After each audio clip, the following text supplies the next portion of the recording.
Hello students, Balyan GS classes में आपका स्वागत है। स्टूडेंट्स, आज का हमारा टॉपिक है अंतर्राष्ट्रीय न्यायालय।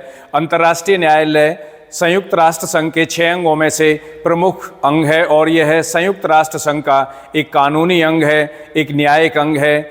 संयुक्त राष्ट्र संघ के सदस्य देशों के आपसी विवादों का समाधान करने के लिए अंतर्राष्ट्रीय न्यायालय की स्थापना की गई थी। तो हम आज की अपनी इस क्लास में अंतर्राष्ट्रीय न्यायालय के गठन, अंतर्राष्ट्रीय न्यायालय की स्थापना, अंतर्राष्ट्रीय न्यायालय के न्यायाधीशों की नियुक्ति, राष्ट्रीय न्यायालय का क्षेत्र अधिकार आदि के बारे में विस्तार से डिस्कशन करेंगे। तो आइए डिस्कस करते हैं। अंतर्राष्ट्रीय न्यायालय। अंतर्राष्ट्रीय न्यायालय संयुक्त राष्ट्र संघ का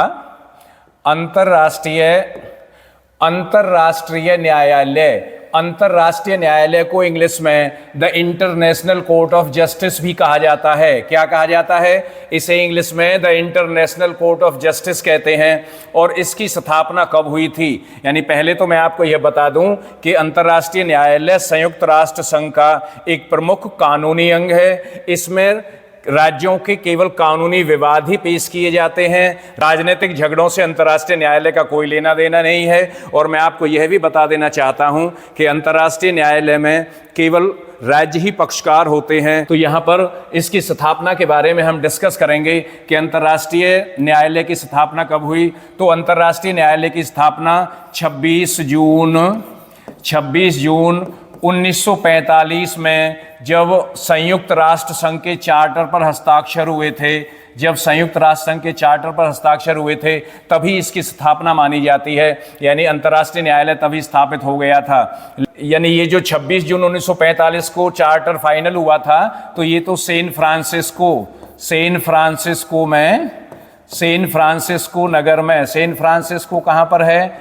सैन फ्रांसिस्को अमेरिका का एक नगर है। वहां पर संयुक्त राष्ट्र संघ के चार्टर पर अंतिम हस्ताक्षर 51 देशों के हुए थे। 26 जून 1945 को हुए थे।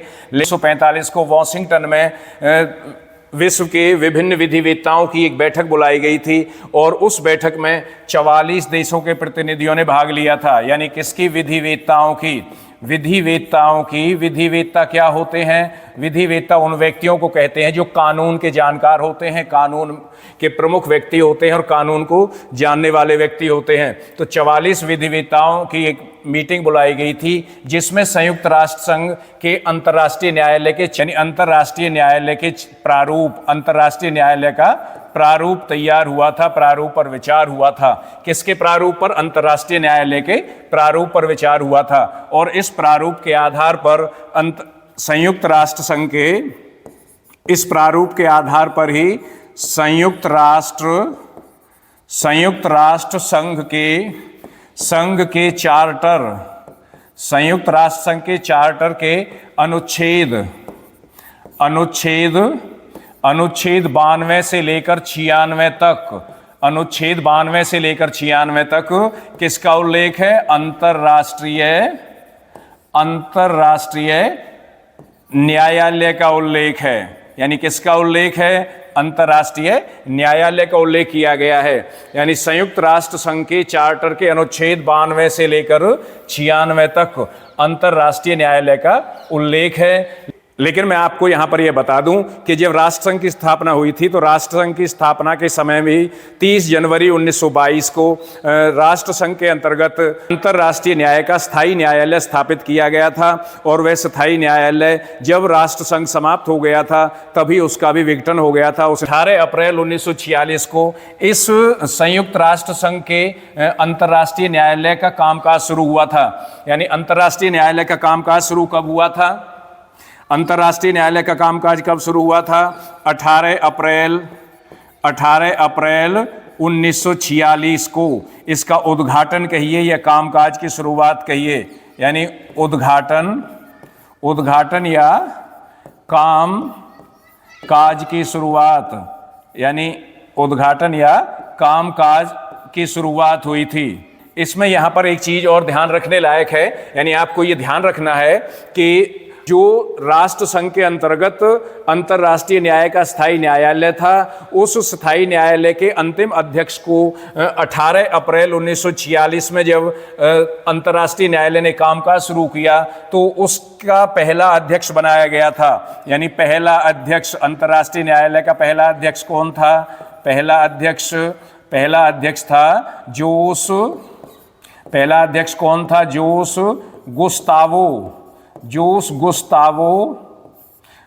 गुस्तावो ग्यूरेरो नाम के व्यक्ति थे। इसके प्रथम अध्यक्ष थे और वो कहाँ के थे, किस देश के नागरिक थे? अल सल्वाडोर के नागरिक थे। यानी उनका नाम क्या था? जोस गुस्तावो था। जोस गुस्तावो अंतर्राष्ट्रीय न्यायालय के पहले अध्यक्ष थे और जोस गुस्तावो अल सल्वाडोर देश के नागरिक थे। और ये ही राष्ट्र संघ के अंतर्गत जो न्यायालय स्थापित किया गया था, जिसका नाम था अंतर्राष्ट्रीय न्याय का स्थायी न्यायालय। अंतर्राष्ट्रीय न्याय का स्थायी न्यायालय, इसे इंग्लिश में permanent court of international justice भी कहते हैं। यानी इसको क्या कहते हैं? PCIJ, permanent court of international justice, अंतर्राष्ट्रीय न्याय का स्थायी न्यायालय। उसके अंतिम अध्यक्ष थे, यानी अंतिम अध्यक्ष को ही राष्ट्र संघ के अंतर्गत अंतर्राष्ट्रीय न्यायालय का पहला अध्यक्ष बना दिया गया था। नेक्स्ट, अंतर्राष्ट्रीय न्यायालय का गठन। अंतर्राष्ट्रीय न्यायालय के गठन का प्रावधान किसमें है? अंतर्राष्ट्रीय न्यायालय के गठन का प्रावधान संयुक्त राष्ट्र संघ के चार्टर के अनुच्छेद 92 में दिया हुआ है। किस अनुच्छेद में दिया हुआ है? 92 में दिया हुआ है। अंतर्राष्ट्रीय न्यायालय के न्यायाधीशों की संख्या कितनी है? 15 है। इसके न्यायाधीशों की संख्या 15 है। और इसका कार्यकाल कितना है? यानी न्यायाधीशों का कार्यकाल 9 वर्ष इसका कार्यकाल है। तो यहाँ पर एक बात मैं आपको और बताना चाहूँगा कि अंतर्राष्ट्रीय न्यायालय के न्यायाधीशों की संख्या 15 है, लेकिन आवश्यकता पड़ने पर तदर्थ न्यायाधीश और नियुक्त किए जा सकते हैं। यानी तदर्थ न्यायाधीश भी नियुक्त किए जा सकते हैं। कार्यकाल में एक न्यायाधीश का कार्यकाल 9 वर्ष है, यानी 9 वर्ष तक न्यायाधीश अपने पद पर रह सकते हैं। लेकिन अंतर्राष्ट्रीय न्यायालय के 1/3 सदस्य का मतलब न्यायाधीशों से है। न्यायाधीश यानी 1/3 न्यायाधीश कब? हर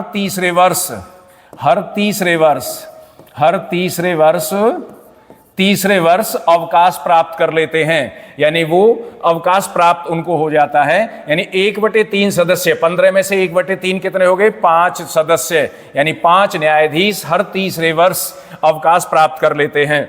इनकी नियुक्ति कौन करता है? न्यायाधीशों, अंतर्राष्ट्रीय न्यायालय के न्यायाधीशों की नियुक्ति कौन करता है? महासभा क्या है? संयुक्त राष्ट्र संघ का एक अंग है महासभा। और इनकी नियुक्ति महासभा और सुरक्षा परिषद करती है। सुरक्षा परिषद यानी इनकी नियुक्ति महासभा के द्वारा की जाती है और संयुक्त राष्ट्र संघ के अंग सुरक्षा परिषद के द्वारा की जाती है। यानी महासभा भी और सुरक्षा परिषद दोनों ही संयुक्त राष्ट्र संघ के प्रमुख अंग हैं। दोनों अंगों के द्वारा अंतर्राष्ट्रीय न्यायालय के न्यायाधीशों की नियुक्ति की जाती है। महासभा के द्वारा इनकी नियुक्ति की जाती है और सुरक्षा परिषद के द्वारा इनकी नियुक्ति की जाती है। तो न्यायाधीशों की योग्यता क्या है, यानी किन व्यक्तियों को न्यायाधीश नियुक्त किया जाता है? तो वे व्यक्ति जो न्यायाधीश नियुक्त किए जाने हैं वे अपने अपने देशों के प्रसिद्ध विधिवेत्ता होने चाहिए। विधिवेत्ता से तात्पर्य है कानून के जानकार होने चाहिए या विश्व प्रसिद्ध कानून के जानकार हों। यानी विश्व कानून, अंतर्राष्ट्रीय जो कानून है, इंटरनेशनल लॉ है, उसके जानकार होने चाहिए। यानी तभी ऐसे व्यक्तियों को अंतर्राष्ट्रीय न्यायालय में न्यायाधीश चुना जा सकता है, न्यायाधीश के रूप में नियुक्त किया जा सकता है। तो उनकी योग्यता क्या है? या तो अंतर्राष्ट्रीय यानी अपने अपने राष्ट्र, जो व्यक्ति अपने अपने देश से होंगे, अपने अपने राष्ट्र के या देशों के राष्ट्र के कानून के जानकार हों।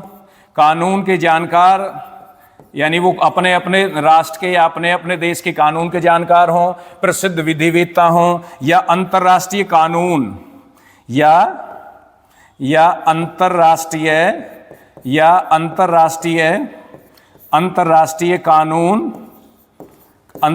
कानून के जानकार हों। यानी अंतर्राष्ट्रीय कानून के जानकार हों, अंतर्राष्ट्रीय कानून में ख्याति प्राप्त व्यक्ति हों। इसके बाद अध्यक्ष और मुख्य न्यायाधीश यानी इसका अध्यक्ष कौन होगा? जब अंतर्राष्ट्रीय न्यायालय के न्यायाधीशों की नियुक्ति हो जाती है तो न्यायाधीश अपने में से ही 3 वर्ष के लिए, अपने में से ही 3 वर्ष के लिए क्या करते हैं? अपने में से ही 3 वर्ष के लिए क्या करते हैं? एक अध्यक्ष चुनते हैं, एक अध्यक्ष और उपाध्यक्ष, एक अध्यक्ष और उपाध्यक्ष की नियुक्ति करते हैं, यानी वो निर्वाचित करते हैं एक अध्यक्ष और एक उपाध्यक्ष। इसको हम सभापति, उपसभापति भी कह सकते हैं, वो नियुक्त करते हैं। तो वर्तमान समय में अंतर्राष्ट्रीय न्यायालय का अध्यक्ष कौन है? कौन है वर्तमान समय में? जॉन ई डोनोगी, यानी वर्तमान समय में अंतर्राष्ट्रीय न्यायालय का अध्यक्ष कौन है? जॉन ई डोनोगी अंतर्राष्ट्रीय न्यायालय का अध्यक्ष है। ये किस देश के निवासी हैं? अमेरिका के नागरिक हैं। किस देश के नागरिक हैं? अमेरिका के निवासी हैं। इसके बाद है अधिवेशन। अंतर्राष्ट्रीय न्यायालय का अधिवेशन कब होता है? तो इस अधिवेशन के संबंध में मैं आपको बताना चाहूंगा कि जब छुट्टियां हो जाती हैं न्यायालय की, तो छुट्टियों को छोड़कर पूरे समय अंतर्राष्ट्रीय न्यायालय का अधिवेशन चलता रहता है। अंतर्राष्ट्रीय न्यायालय की गणपूर्ति कितनी है? 9 सदस्य। गणपूर्ति से तात्पर्य है कि अंतर्राष्ट्रीय न्यायालय में कामकाज जब होगा तब अंतर्राष्ट्रीय न्यायालय के न्यायाधीशों की निश्चित संख्या वहां पर उपस्थित होगी। इसका तात्पर्य है कि अंतर्राष्ट्रीय न्यायालय के निश्चित न्यायाधीशों की संख्या यदि न्यायालय में उपस्थित होगी तो ही वहां पर कामकाज होगा। इसे उसकी गणपूर्ति कहते हैं। और यह निश्चित संख्या या गणपूर्ति कितनी रखी गई है? 9 सदस्य रखी गई है। 15 में से 9 सदस्य होने आवश्यक हैं।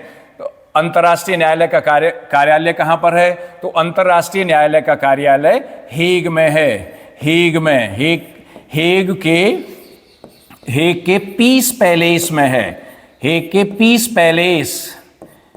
पैलेस में है, यानी हेग के पीस पैलेस में। और ये पीस पैलेस जगह का नाम है, हेग शहर का नाम है। यहां पर है नीदरलैंड में। नीदरलैंड यानी हेग किस देश का शहर है? नीदरलैंड का शहर है। इसके बाद अंतर्राष्ट्रीय न्यायालय की भाषा। अंतर्राष्ट्रीय न्यायालय की भाषा अंग्रेजी। अंतर्राष्ट्रीय न्यायालय की भाषा अंग्रेजी और फ्रेंच है। अंग्रेजी और फ्रेंच। अंतर्राष्ट्रीय न्यायालय की भाषा अंग्रेजी और फ्रेंच, यानी अंतर्राष्ट्रीय न्यायालय में अंग्रेजी और फ्रेंच में कामकाज होता है। नेक्स्ट, अंतर्राष्ट्रीय न्यायालय में भारतीय न्यायाधीश। अंतर्राष्ट्रीय न्यायालय में भारत के कौन कौन से नागरिक न्यायाधीश के पदों पर रहे, यानी वे कौन कौन से भारतीय थे जो अंतर्राष्ट्रीय न्यायालय में न्यायाधीश के पदों पर रहे। तो मैं यहाँ पर बताना चाहूँगा कि सबसे पहले नंबर एक बी एन राव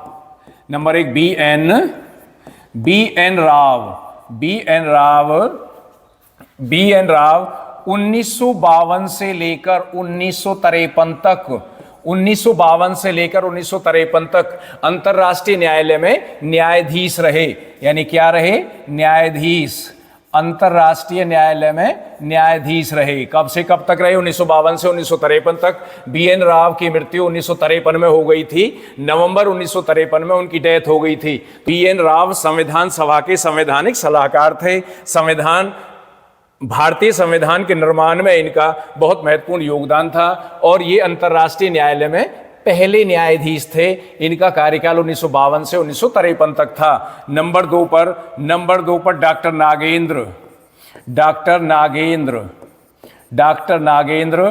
नागेंद्र अंतर्राष्ट्रीय न्यायालय में मुख्य न्यायाधीश रहे। उनका कार्यकाल फरवरी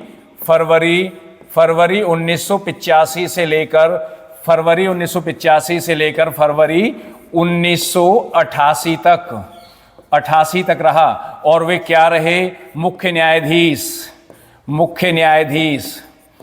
न्यायाधीश रहे। यानी यहां पर हम कह सकते हैं वो मुख्य न्यायाधीश के पद पर रहे।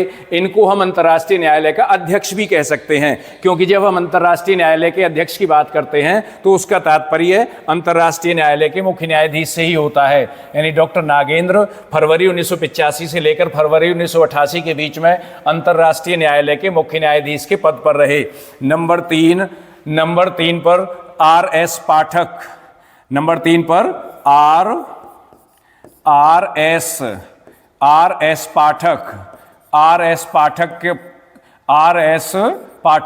3 पर क्या? आर एस पाठक। तो आर एस पाठक का पूरा नाम रघुनंदन स्वरूप पाठक। आर एस पाठक 1989 से 1991 तक अपने पद पर रहे। और किस पद पर रहे? अंतर्राष्ट्रीय न्यायालय में न्यायाधीश के पद पर रहे। न्यायाधीश के पद पर रहे। नंबर 3 पर आर एस पाठक 1989 से 1991 तक अंतर्राष्ट्रीय न्यायालय में न्यायाधीश के पद पर रहे थे। ये भी भारतीय थे। नंबर 4 पर दलवीर भंडारी। नंबर 4 पर दलवीर भंडारी 2012 से लेकर